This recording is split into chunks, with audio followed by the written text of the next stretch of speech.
Have you ever seen a dog act like he's trying to speak, to tell you something? Only, no one around him is listening. It was 8:12 a.m. when Tyson stopped dead in his tracks. Not slowed, not paused, stopped. Greg Doyle felt the tug on the leash and looked down, confused. The park was quiet that morning, too quiet for a Saturday and early fall. Crisp leaves scattered the pavement. The sun filtered gently through the trees, and you could still see wisps of mist curling over the creek that bordered the east side of Asheville's Riverside Park. Tyson, a 10-year-old German shepherd with more scars than Greg could count, was staring at a gnarled old oak tree near the bench where the joggers usually tied their shoes. And he was growling. Greg stepped closer. "What is it, buddy?" Tyson didn't answer because dogs don't talk. But this one had seen things, done things. Tyson wasn't just any dog. He was a retired K9 from Asheville PD with a long list of busts and saves behind him. Once, he pulled a missing toddler out of a ravine after 2 other units had given up. Another time, he located a terrified woman locked in a trailer in the woods. The department called him the bloodhound with teeth. So, when Tyson growled at something, Greg listened. He crouched beside him, brushing away a few fallen leaves, expecting a dead squirrel or maybe a stash of raccoon bones. But Tyson's paws were raking at the earth now, hard, fast, urgent. And then Greg saw it. Rust, a glint of corroded metal half buried in the roots of the tree. Greg Doyle wasn't a superstitious man. Not anymore. Not since everything that happened with his son. Not since Tyson came into his life like a four-legged shadow of everything he'd lost and couldn't get back. But in that moment, with the breeze kicking up and Tyson still growling low in his throat, he felt something ancient settle into his bones. The box was about the size of an old-school lunch pail, dented, rusted, and wrapped in thin plastic that had all but disintegrated. He pulled it out gently. Tyson sat beside him, watching every move. At first, Greg wasn't going to open it. He figured he'd take it to the station, let the young guys poke around. But something about the weight of it, the way it felt wrong and familiar all at once, made him peel the metal latch open right there beneath the tree. Inside, an envelope, sealed. Next to it, a neat stack of aged $100 bills wrapped with a rubber band that snapped the moment Greg touched it. And finally, a photo, black and white, grainy. A teenage girl holding a small dog in her lap. Greg's breath caught in his throat. No name, no date, just a look in that girl's eyes, wide, afraid, like she'd already seen the worst life had to offer. He closed the box. Tyson barked once, sharp and loud, snapping Greg back to the moment. 2 joggers passing by turned at the noise. One of them, mid-30s, ball cap, iPhone out, stopped. "Is that your dog? He's awesome." Greg nodded, still kneeling. "Yeah, he used to work for the force." "Really? What's he doing now?" Greg looked down at the box again. "Still working," he said quietly. At the station, the young officer at the front desk gave Greg a look like he was bringing in Girl Scout cookies instead of potential evidence. "Found this at the park," Greg said, sliding the box forward. Officer Maya Lopez, 24, raised an eyebrow. "What? Like a geocache thing?" "Don't think so." She popped it open, sifted through the contents, and let out a low whistle. "This is real money." "Yeah, and that envelope hasn't been opened. Might want to log it officially." Greg didn't tell her about the photo. Didn't mention the girl's face.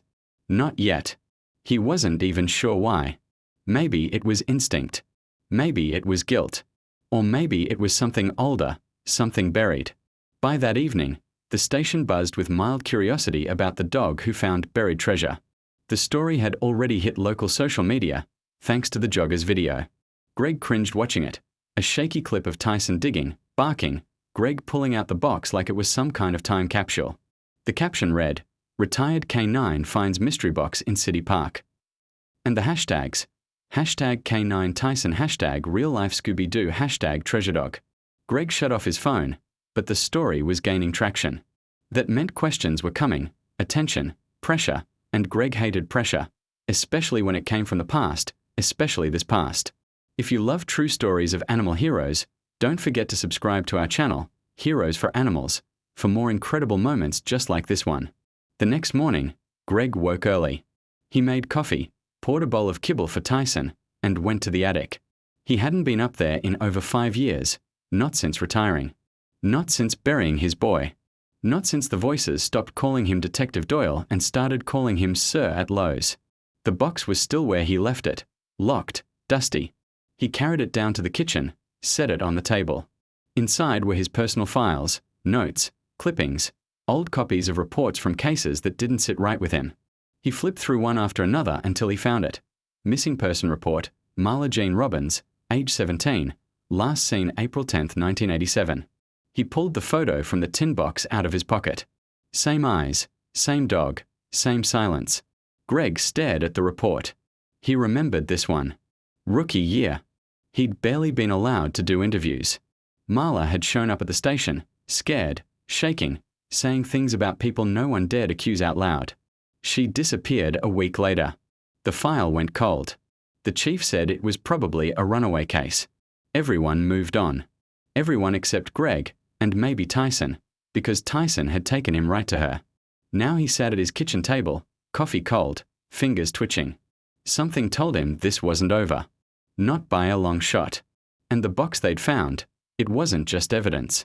It was a message from someone who hadn't been heard in nearly 40 years.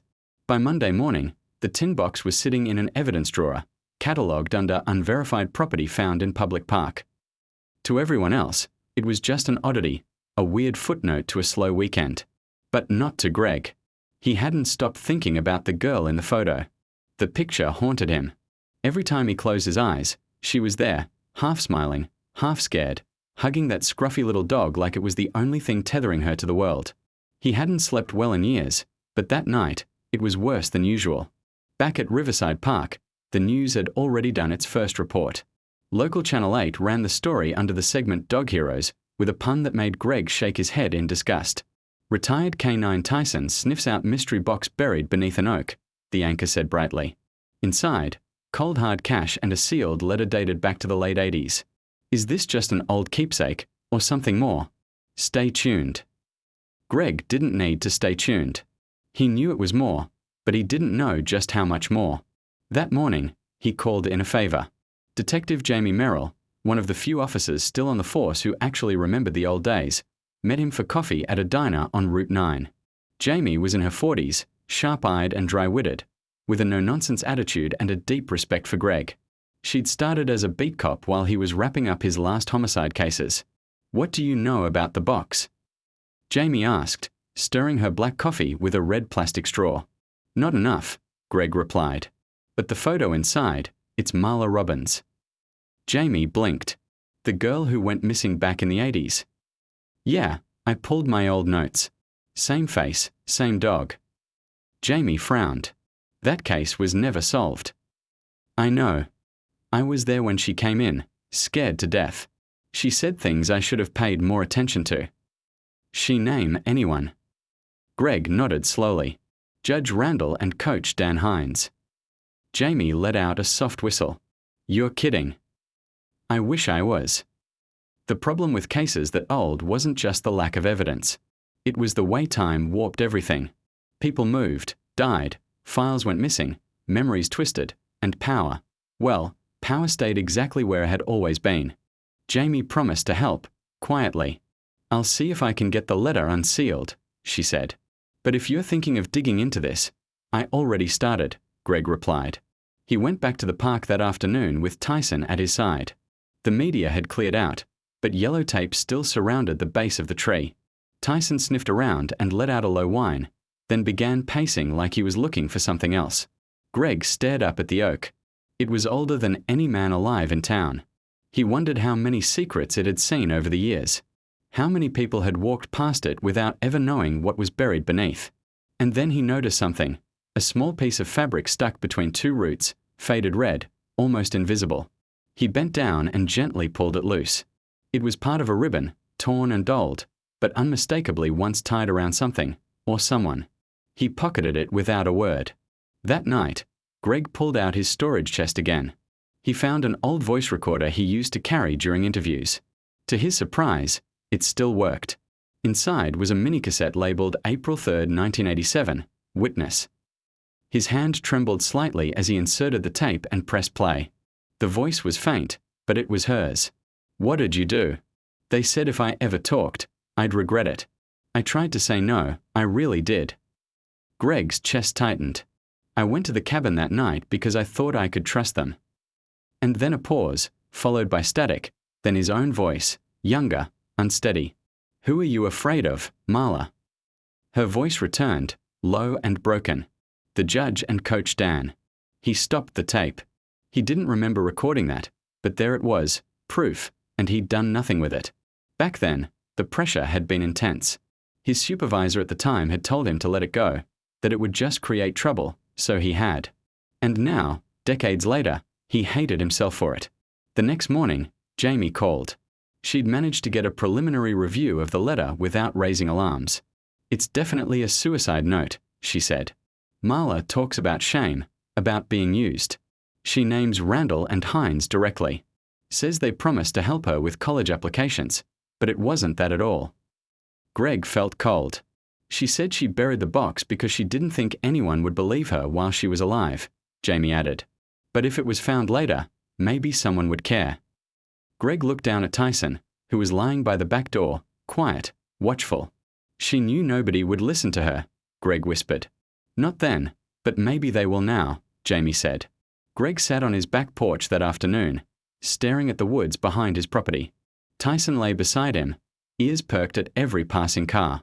Something was gnawing at him. Not just guilt, memory. The night Marla disappeared, there had been a thunderstorm.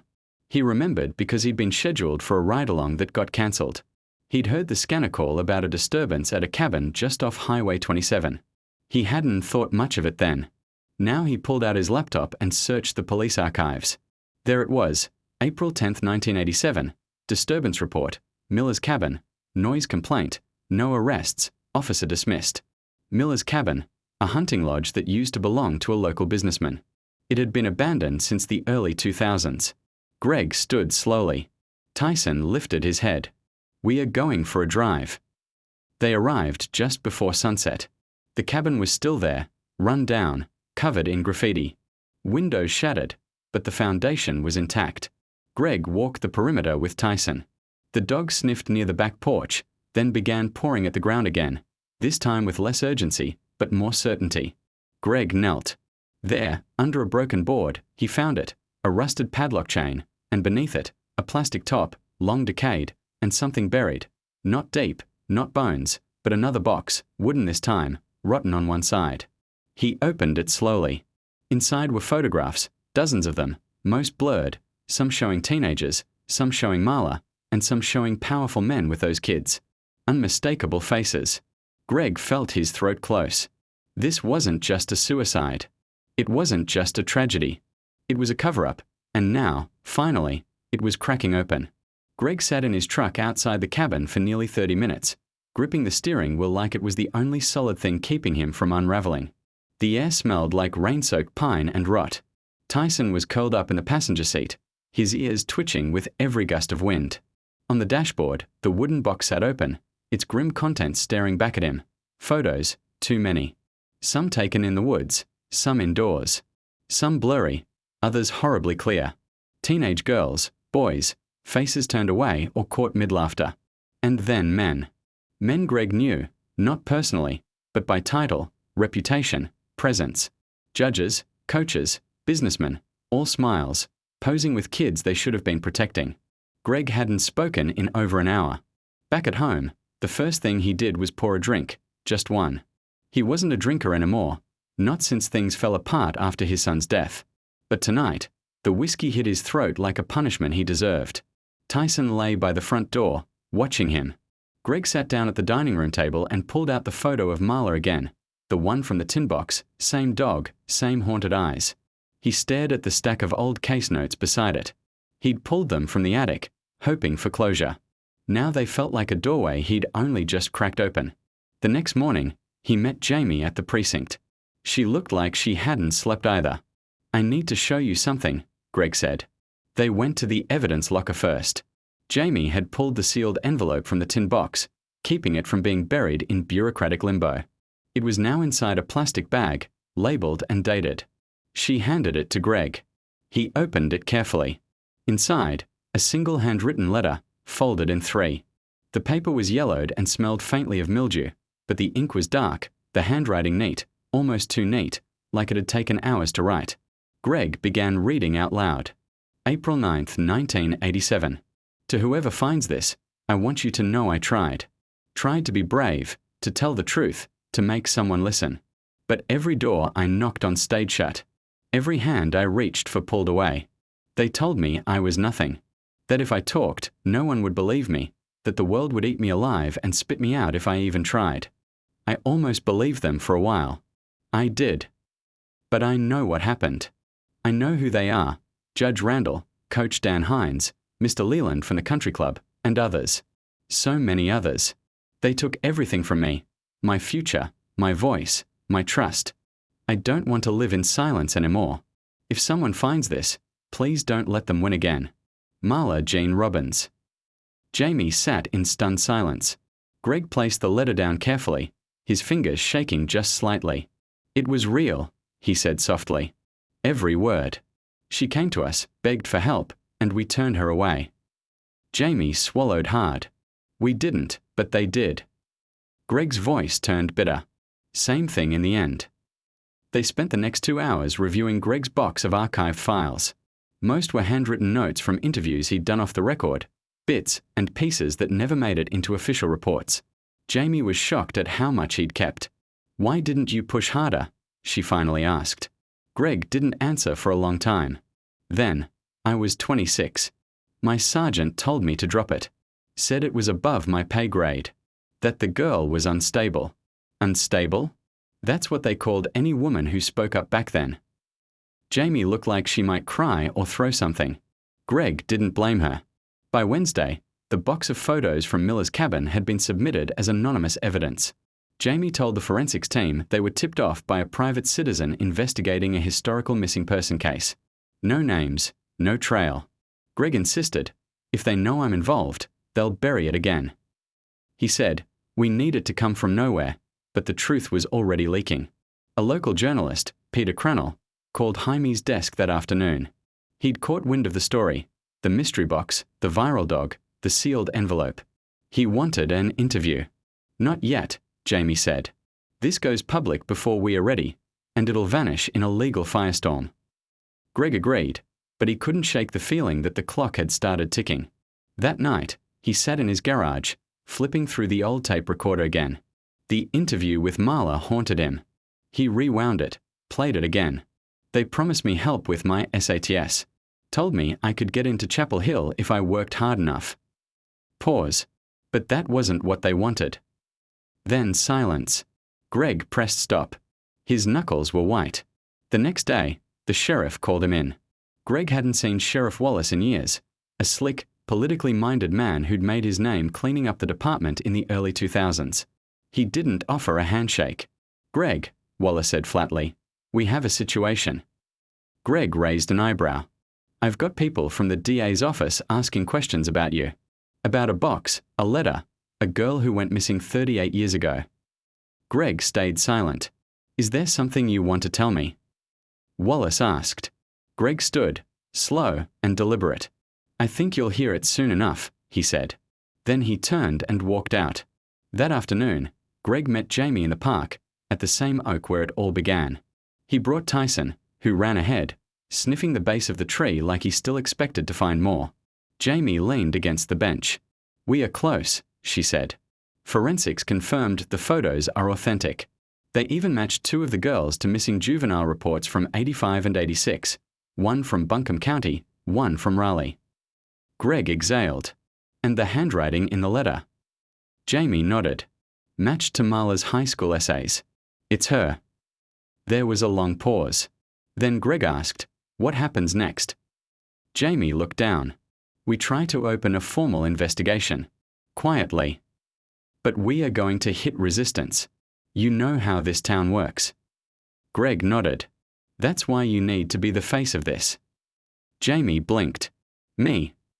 I'm damaged goods, ex-cop with a chip on his shoulder and an attic full of regrets. You still have a badge, a voice. They'll listen to you. She looked at him for a long time. Then she said, I'll do it, but only if you stand with me when the truth comes out. Greg smiled, just barely. Wouldn't miss it for the world. As the sun dipped low behind the trees, casting golden light through the oaks, Greg reached down and scratched behind Tyson's ears. "Good boy," he whispered. "You still know how to find what matters."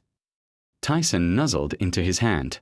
And somewhere far off, for the first time in decades, justice stirred. Greg Doyle had seen his fair share of ghosts in his lifetime. Mostly the kind that didn't rattle chains or slam doors, but the kind that lived in memories and kept you up at 3 a.m. when your mind just wouldn't quit. But nothing had haunted him quite like this. Marla Jean Robbins wasn't just a face on a missing person flyer anymore. She had a voice now, a letter, a name that was beginning to shake the foundation of an entire town. And someone, maybe several someones, was starting to panic. 2 days after the letter went to forensics, someone broke into the archives room at the Asheville Police Department. They didn't take weapons. They didn't take drugs. They took files, specifically missing persons cases from the mid to late 80s. Jamie called Greg that morning, furious. 3 entire boxes are gone. One of them held Marla's case file. "Let me guess," Greg said, rubbing his forehead. "No cameras in the archives." "Of course not. And the access logs are a joke." Greg sat on the edge of his porch, Tyson lying beside him, snout resting on his paw. "They're scared," Greg said. "We are getting close." Jamie hesitated on the other end. "There's more. Sheriff Wallace just filed a formal complaint about me. Said I'm interfering with ongoing investigations and potentially compromising evidence." Greg chuckled, humorless. "He's trying to cut your legs out from under you." "Yeah, but we knew this would happen." "Then we keep going," Greg said. Quiet, focused, no missteps. They met that evening at the diner off I-26, the same booth as before. Greg ordered black coffee. Jamie got a slice of pecan pie and barely touched it. "I went back through my digital notes," she said. "I found something odd." She pulled out her tablet and slid it across the table. "Take a look." Greg leaned forward. On the screen was a property deed dated July 1986.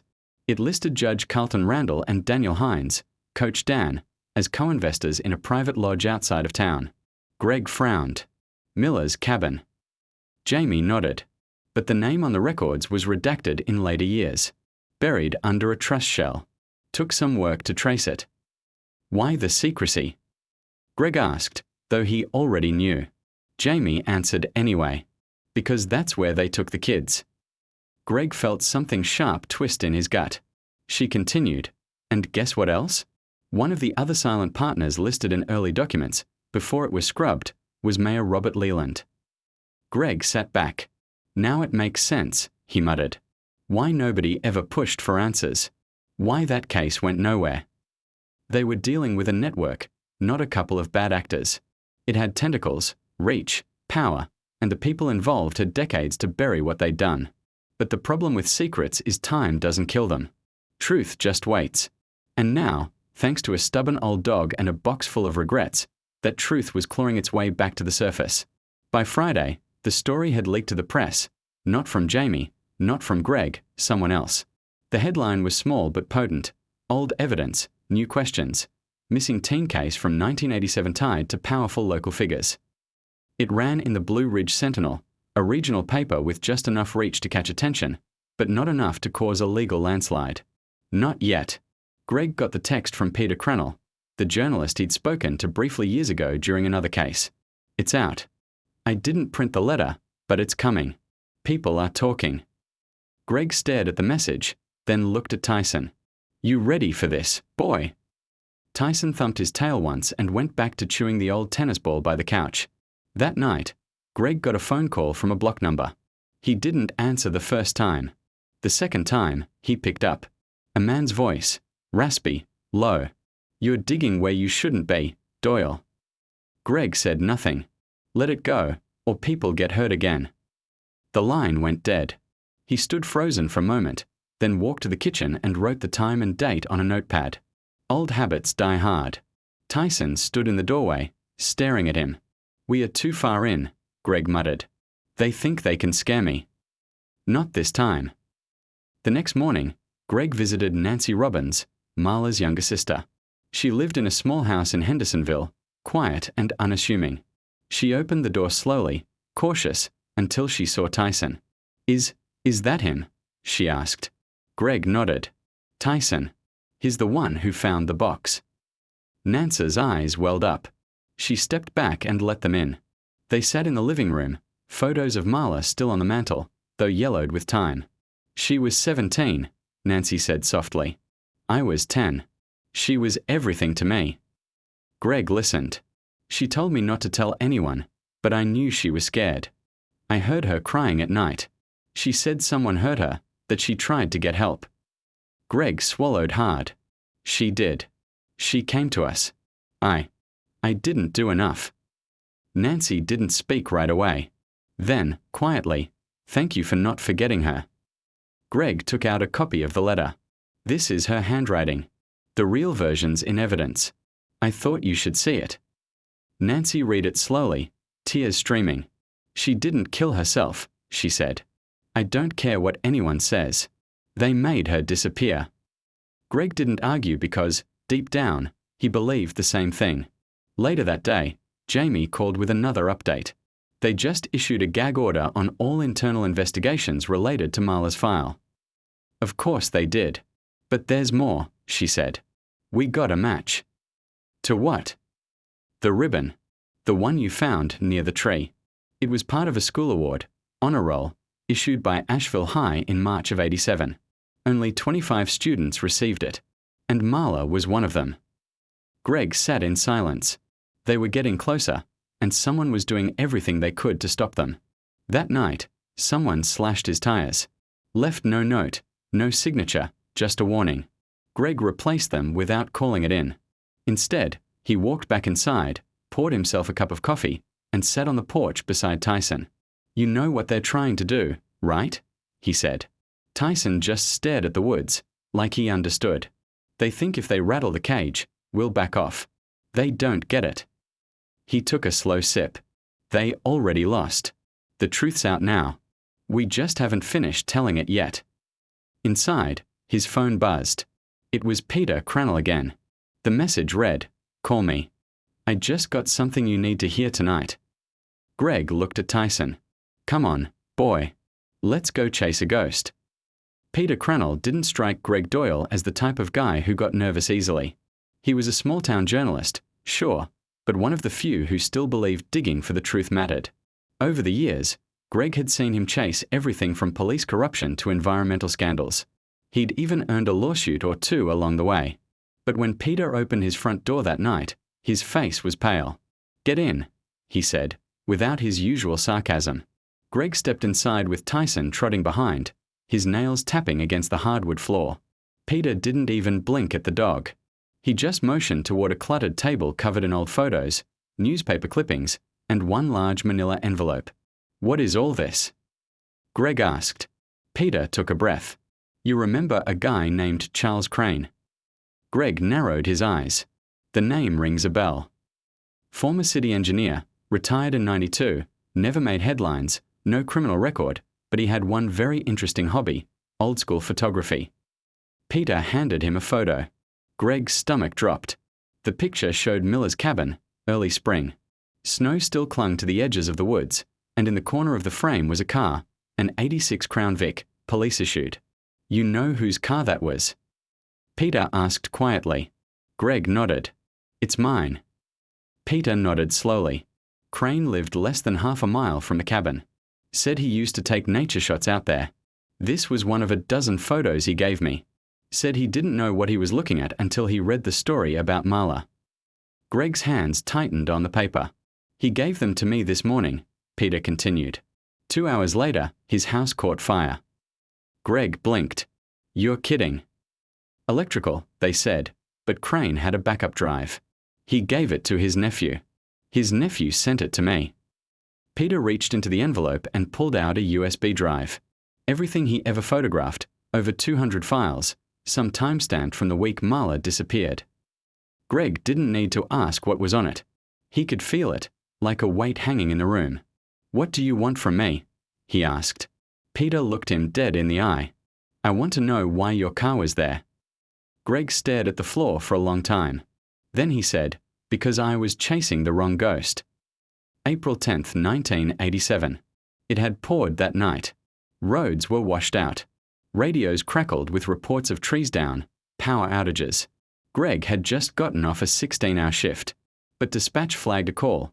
Disturbance near Miller's cabin, possible underage drinking, no backup available. He'd gone alone. When he got there, the cabin was dark. Quiet. A single car out front. He didn't recognize the plate. He knocked. No one answered. He walked around the side, saw footprints in the mud, heard voices inside, then nothing. And then, a girl's scream. He burst in, badge raised, but inside, only 3 men. Judge Randall, Coach Dan, and a third man he didn't know then, Robert Leland. They were calm. Too calm. Randall pulled him aside. Said it was a misunderstanding. Said a girl had been caught trespassing, claimed she was mentally unstable, high on something, ran off when confronted, told Greg to file it as a trespass and go home. Greg hesitated.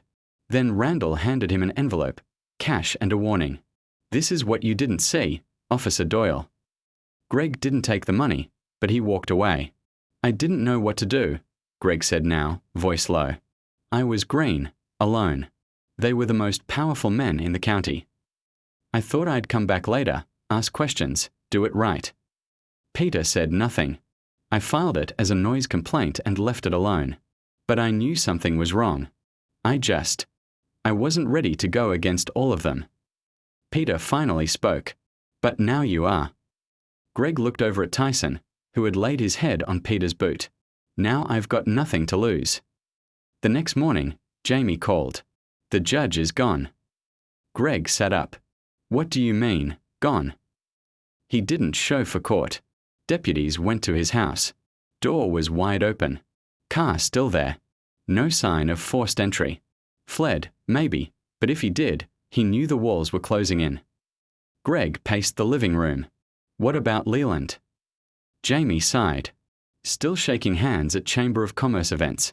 But I have a feeling, not for long." Greg ran a hand over his face. "We need to go public now." "Agreed," she said. "And I think I found someone who can help." That afternoon, they met at a small law office downtown. Her name was Angela Ruiz, a civil rights attorney out of Charlotte, former DOJ, now independent.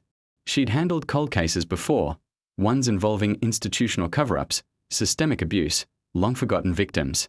Jamie laid everything out for her: the letter, the photos, the ribbon, the break-in at the station, the cabin, the fire. Angela took it all in quietly, then said, "You don't need just a lawyer.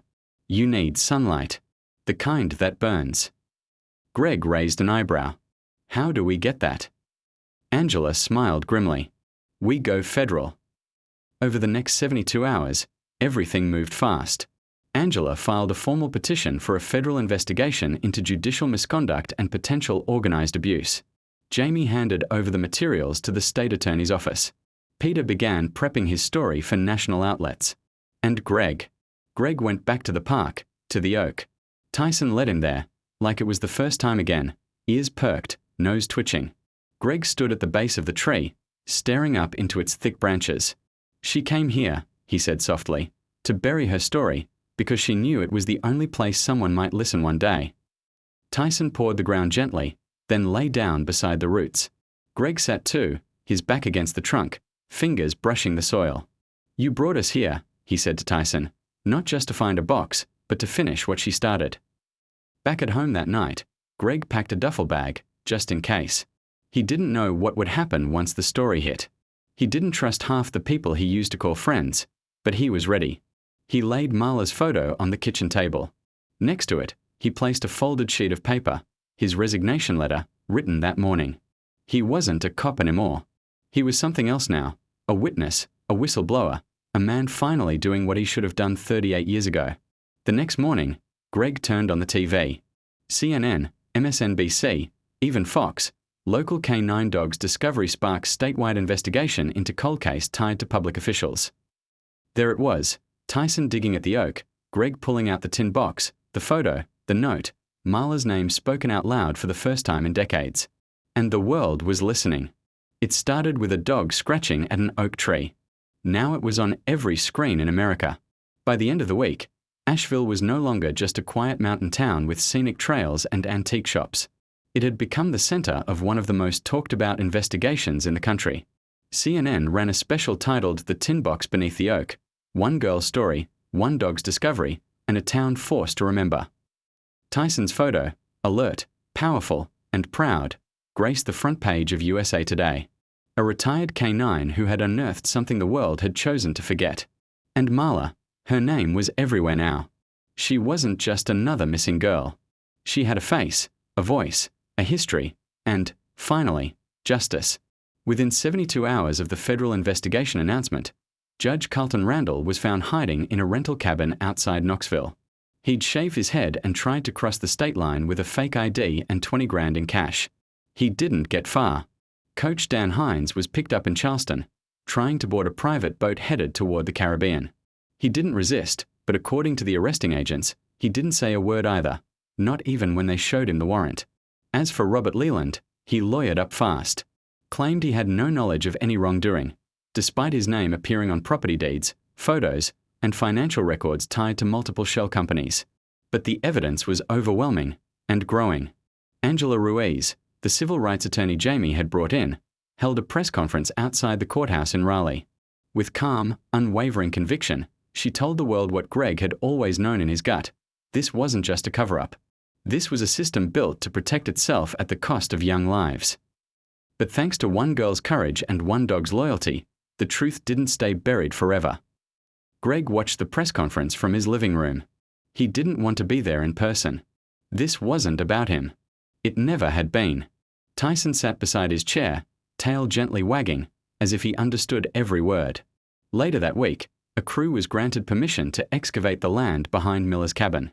Beneath a shallow patch of disturbed earth, they found remains, human, bones consistent with a teenage girl, a necklace still intact, dental records pending.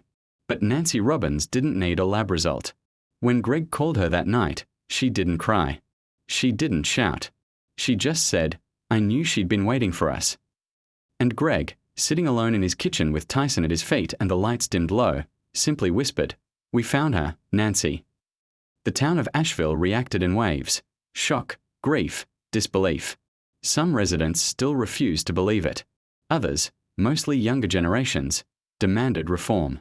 A petition to rename the city park Marla Robbins Memorial Park gained 50,000 signatures in a single weekend. And Tyson, he became a symbol, not just of loyalty, but of the power of listening to what's buried, to what's silenced, and to the instincts that don't always make sense until they do. Kids wrote letters to him. People sent dog treats from around the country. The local news station gave him a Medal of Honor for service beyond duty, which he wore proudly, if a bit confused, at a small ceremony on the courthouse lawn. Greg stood beside him, hands in his pockets, fighting back tears. Weeks passed, and one evening, just before sunset, Greg drove out to the oak tree one last time. The city had fenced it off, planting a small memorial installation. But for now, it was still quiet, still sacred. He knelt at the base of the tree, ran his hand over the soil. Then, from his coat pocket, he pulled a folded photo. Marla, sitting in the sun, holding her dog. He tucked it under a smooth stone near the roots. "Thank you," he whispered, "for not giving up." On the way home, Tyson leaned his head out the window, like he always did, ears flapping, tongue out, soaking in the wind. Greg smiled. For the first time in a long time, he felt like he could breathe. 2 months later, he visited Nancy in Hendersonville. She'd started organizing a nonprofit, Voices Unburied, dedicated to helping survivors of abuse tell their stories and investigate cold cases. She asked Greg to serve on the advisory board. He said yes. It felt right. He also agreed to record a segment for 60 minutes, not for fame, not for the cameras, but to make sure Marla's story reached homes far beyond their small mountain town. "She came to us once," he said into the MIC. "We didn't hear her, but her dog made sure we listened when it mattered." As for Greg and Tyson, they didn't go back to the park much anymore, but every morning, they took a walk through their neighborhood, quiet streets lined with oaks, the occasional squirrel chase, and polite nods from neighbors who now recognized them both. Some mornings, Greg still wrestled with guilt. But most mornings, he just felt grateful, because sometimes justice doesn't ride in on a siren. Sometimes, it arrives on 4 legs, covered in dirt, barking at the base of a tree. Thank you for joining us on this emotional journey through the tin box beneath the oak. Stories like these remind us that even the smallest voice can matter, even after decades of silence.